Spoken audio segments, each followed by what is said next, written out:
grosse soirée hier, grosse journée en fait, les Canadiens hier qui malheureusement Et l'ont oui, échappé. ça s'est pas terminé de la même façon que le premier match quand même, mais on s'en va à Montréal avec une victoire en poche quand même. C'est déjà un dossier réglé. Je pense que avec ce que l'équipe a démontré, Tampa Bay n'a qu'à bien se tenir dans l'infernal Centre Bell. Je pense que ça promet. Si Soit, les arbitres peuvent être un peu de notre bord ou en tout cas un peu neutres, ça devrait nous aider. ouais, soyons optimistes.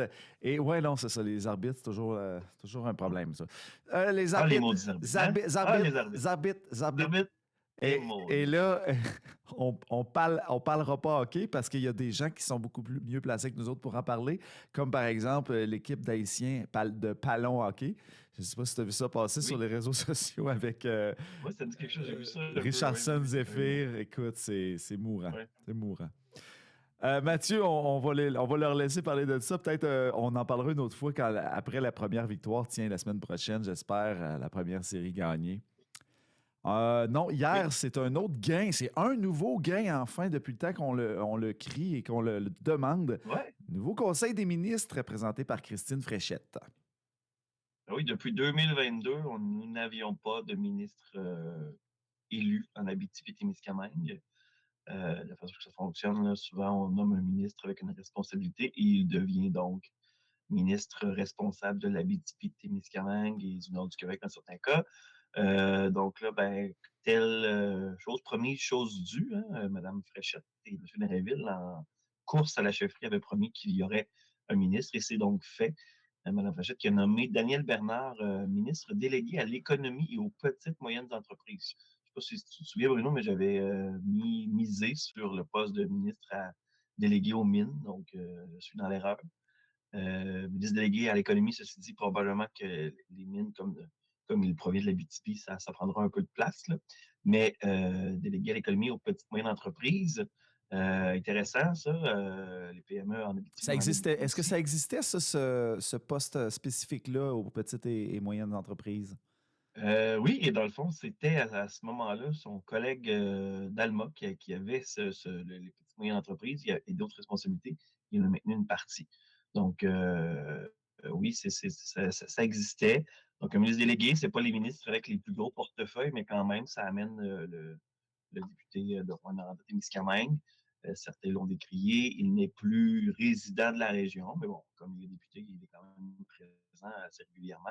Mais ça va surtout amener euh, une personne autour de la table du Conseil des ministres et donc les dossiers importants pourront être amenés de manière un petit peu plus directe là, par quelqu'un qui est élu ici. Oui, Donc, ça devrait techniquement nous aider. il avait élevé sa voix, lui aussi, là, plus ou moins, là, mais il accompagnait les chambres de commerce. Puis, ça fait que j'imagine il va commencer le pied au fond. Là.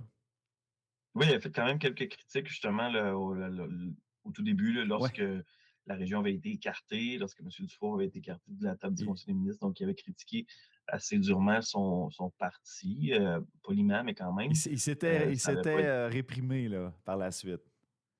exactement. Donc finalement, c'était rangé là, derrière la décision de nommer d'abord Mathieu Lacombe, ensuite Jean Boulet et ultimement M. François Legault, là, qui a été notre ministre régional.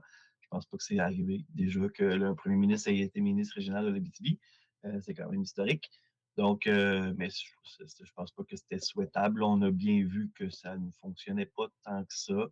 Les organisations, oui, il y avait un contact direct au bureau du premier ministre, mais on l'a vu, il est venu à deux occasions dans la région, en cet automne, cet hiver, et c'est tout un attirail que ça attire. Donc, c'est beaucoup de logistique et de dépenses aussi quand même, là, quand on regarde tout ce qu'il y a autour d'un premier ministre.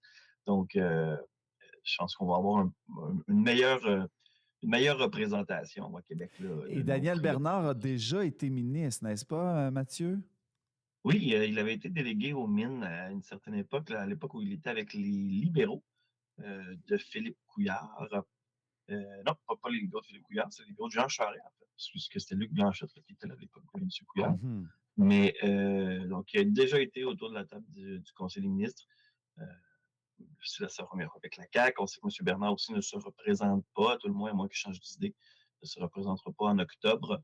On va suivre ça, mais ça leur donne justement là, le 5 mai, ces gens-là devraient revenir à l'Assemblée nationale Donc, certains dossiers importants qui vont progresser. En région, on attend évidemment les nouvelles de l'hôpital d'Amos. Pas trop de sons et d'images depuis très longtemps concernant le fameux bloc opératoire et la rénovation de l'urgence. À Rouyn-Noranda, on attend le projet Horn 5, qui est toujours la fonderie Horn aussi. Hier, les médecins ont fait, 118 médecins de la région ont co-signé une lettre pour rappeler au gouvernement les torts sur la santé de trop de gens si on prolonge finalement le délai pour atteindre le 15 nanogrammes. Donc, ce dossier-là n'est pas terminé.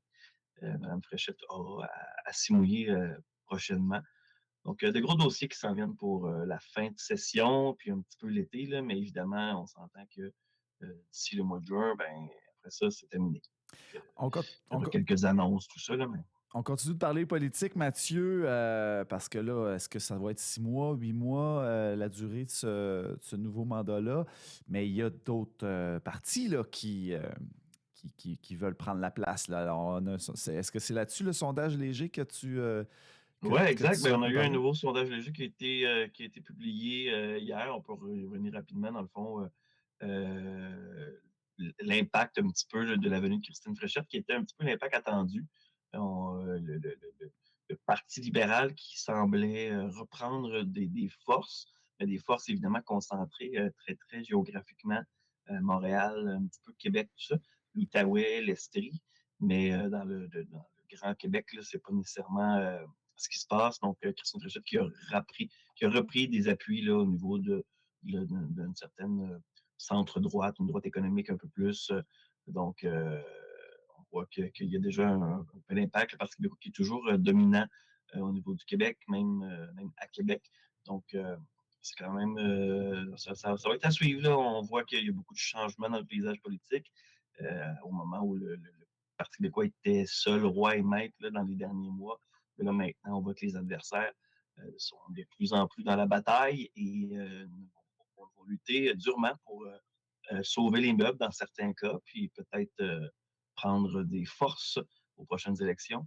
Donc, ça va être intéressant à suivre. Charles Milliard qui continue de dire peu de choses, mais d'utiliser beaucoup de mots pour dire peu de choses. Donc, ça va être intéressant à voir. On sait que c'est mis un peu les pieds dans la bouche avec la clause dérogatoire pour l'immigration et la langue française. Donc, ça va être à suivre ça aussi. On va Eh voir ben, comment Charles Milliard va pouvoir changer un peu les paradigmes au Parti libéral. alors, on continue, Mathieu, avec une comparution là, qui a eu lieu récemment. Oui, donc hier, petite journée au Palais de justice. Donc, c'est le Val-d'Orien Dave Bourque qui a comparu pour des histoires à caractère sexuel. On ne peut pas dévoiler quoi que ce soit pour identifier la victime. Donc, il y a eu un interdit de publication pour des raisons évidentes. Mais quand même, cette comparution était très attendue. Un homme d'affaires qui était plutôt connu dans son milieu à Val-d'Or était un peu à Barotte aussi. Donc, comparution qui a été très émotive pour la victime qui a témoigné des accusations d'allégations d'actes sexuels, possession de pornographie juvénile aussi. Donc, Dave Bourque qui va revenir devant le tribunal le 21 mai pour connaître sa sentence. Une sentence qui devrait être autour de 2 ans à 5 ans de prison selon les demandes de la couronne. Donc, ça va être à suivre ça. C'est quand même des gros dossiers. Puis, un peu plus de détails là, sur le médiaté.ca aujourd'hui. Maintenant, les producteurs agricoles qui sonnent l'alarme, Mathieu. Oui, le prix de l'essence, on en parle un peu. Hein, ça a baissé, ça a-tu baissé, là? Moi, je vois que certains stations-service qui ont baissé un petit peu. Là, on était très proche du 2 piastres le litre. Et là, on est plus à 1,82 grâce à la mesure de Mark Carney là, qui a retiré la taxe d'assises jusqu'au mois de septembre. Donc, on a une petite pause, un petit répit quand même. Là. On va voir quel impact ça va avoir à long terme. Mais il y a aussi les producteurs agricoles hier qui étaient en point de presse. Donc, le deuxième vice-président de l'UPA qui était de passage en région, puis qui ont réitéré certaines demandes. C'est Julien Pagé, là, le vice-président, qui était là. Certaines demandes notamment au niveau de la taxe carbone. Donc, les agriculteurs qui payent beaucoup en taxe carbone, puis avec le début du printemps, les semis qui s'en viennent, donc ils réitèrent la demande de Mme Fréchette, qui s'était engagée d'ailleurs à le faire, à retirer la taxe carbone pour les agriculteurs pour leur donner un répit, parce qu'évidemment, ben, lorsque les agriculteurs voient leurs coûts monter, ben, c'est toute la chaîne d'approvisionnement qui est impactée. leurs intrants pour le transport là, qui augmentent beaucoup. Donc, on demande à retirer là, cette fameuse taxe carbone-là pour donner un petit répit aux agriculteurs. On s'entend que ça a un impact sur le panier d'épicerie, ça aussi, là. C'est clair, donc on va suivre. C'est pas. Il n'y a rien de facile pour les agriculteurs. On sait que tout coûte plus cher et tout ça. Donc, c'est tout le monde qui paye le prix pour tout ça. Donc, on espère un peu de soutien de ce côté-là. Mathieu, il y a une nouvelle salle de spectacle alternative qui ouvre à Amos en fin de semaine. Oui, c'est la Gumballoon. Donc, notre ami Christian Larche qui va être là, qui a créé une salle multifonctionnelle du côté de son entrepôt, finalement. Donc, il y a toutes sortes de choses qui se passent là, des fêtes d'enfants et des spectacles. Et il y a Arthur l'Aventurier ce samedi. Et vendredi, c'est l'ouverture officielle. Et à 20h, avec un partenariat avec le co-alternatif, spectacle de Josh and the Dirty Rags pour revenir pour les adultes, pour les gens qui ont le goût de célébrer cette fête-là. Donc, il y aura beaucoup de spectacles à caractère familial, quelques spectacles plus festifs. Donc, c'est ça vendredi avec Josh and the Dirty Rags à 20h. Belle salle que j'ai eu l'occasion d'aller visiter il y a quelques jours déjà. Bien aménagé, c'est très vaste. Donc, il y a plusieurs choses qui vont pouvoir se passer là. Donc, un nouvel atout dans le quartier industriel d'Amos, aux abords de la 6e rue Ouest. Donc, je vous invite à aller découvrir ça. Peut-être Arthur l'Aventurier, si vous avez des enfants. Peut-être Josh and the Dirty Rag, si vous vous sentez un peu plus festif. Donc, ça va être une magnifique soirée. Très intéressant. Et qu'est-ce qu'on surveille pour les prochains jours, Mathieu? Toutes sortes de choses. Il y a toujours plein de choses qui s'en viennent. Ça va être le retour, là, finalement, à l'Assemblée nationale, qu'on en parlait un petit peu au début. Donc, on va suivre ça. On va voir qu'est-ce qui va se passer de ce côté-là. On espère avoir des gros dossiers de la région qui débloquent, que ce soit du Mont-Nickel, que ce soit l'hôpital d'Amos. On va être sur le qui-vive jusqu'à la fin de la session parlementaire. Mathieu Proulx, journaliste chez Médiaté, merci beaucoup pour ta revue de l'actualité ce matin. Merci à toi.